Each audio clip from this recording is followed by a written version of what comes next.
All right, welcome back to Chapter 6, Video 12. We're going to do a demonstration on how this return value or the return works.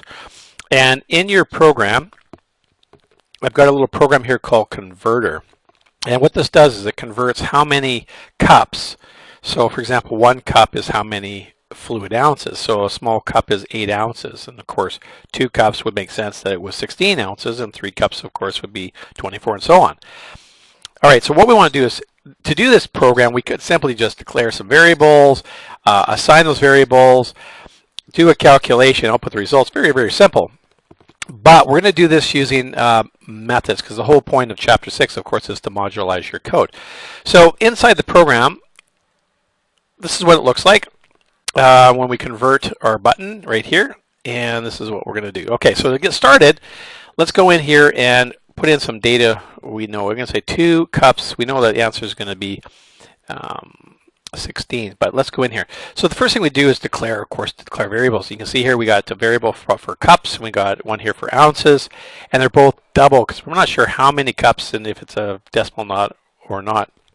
Now, moving down to the question is we put in a try parse, and simply just because whatever gets entered, we want to make sure that we can parse that into the proper data type, which is double in this case, and we're going to output the results. So it takes our cups text box text, and whatever gets entered into there, we're going to output it into a variable called cups, right? So inside of the try parse, we have 2 arguments, 1 argument here, and then we're going to put that inside of here. And if that is successful and the number is 2, that's great. And we know that's the case because I can roll my mouse over here and you can see that it was entered in as a 2, as a string, but of course we're parsing it into a double, so the answer will become just a double 2.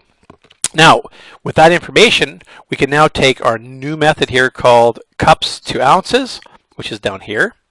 And we're going to take our cups, which you can see now is 2. It is not 2 with the quotations because we parsed it into a double.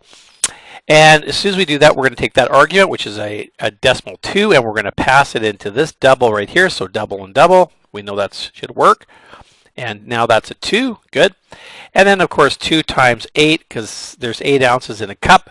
That is a constant, doesn't change, so we can enter it straight in as 8, although we could have defined it as a constant and gone through all that.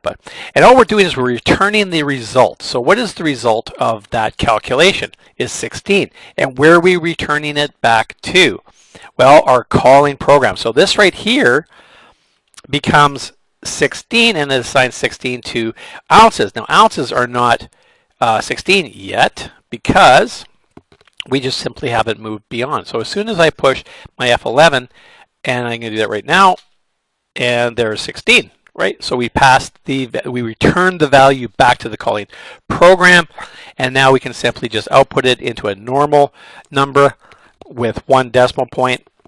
And we'll convert it back to a string, and we'll output it, and we'll finish off our braces, and sure enough, there is 16 with 1 decimal place. So there's an example of how we can pass an argument into a method, do a calculation, and return the value. Now the key there is to make sure that when you create, when we create our method, that we create it as the data type that we're passing it into. So this is the header.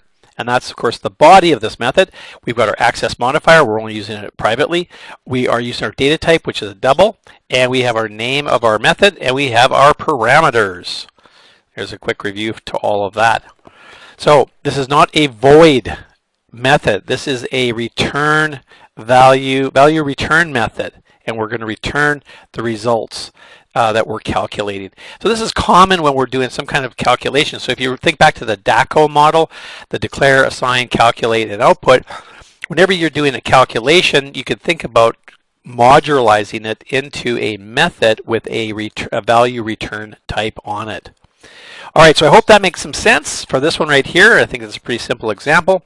Unfortunately, it's all American measurement systems here, but we'll survive. All right, we'll see you in the next video.